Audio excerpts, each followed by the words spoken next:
అక్కడ ఎవరికో ఒకళ్ళ ఇంట్లోకి వెళ్తే ఇల్లు కట్టించి ఇచ్చాడు. ఇట్లాంటిది ఏదైనా జరిగితే ఆ కుటుంబానికి ప్రయోజనం తప్పించి దారిలో ముంజలు తిని 4 రూపాయలు ఇస్తే ప్రయోజనమా? 5,000 రూపాయలు ఇచ్చాడు, అందరికి ఇస్తావు నువ్వు? ఇవ్వవు కదా.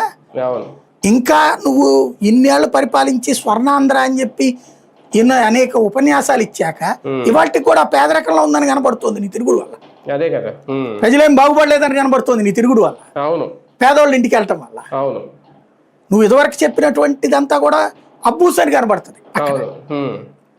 రెండో పాయింట్ ఏంటంటే న్యాచురల్ గా ఉండేలాగా చిత్రీకరించడం నేర్చుకోవాలి వాళ్ళ బ్యాచ్.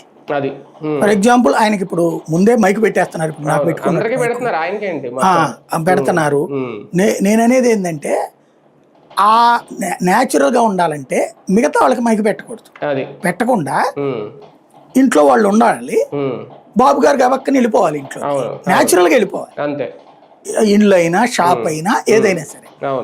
అప్పుడు ఆ రెండవది ఏ రిపోర్టర్ అంటే INPR ఉంటుంది కదా, ఓ మైక్ తో ఇట్లాగ పట్టి గన్ మైక్ ఇట్లా పట్టుకుని ఈయన మాట్లాడుతున్నాడు వాళ్ళు మాట్లాడుతున్నట్టుంటే ఒక న్యాచురల్ గా కనిపిస్తుంది.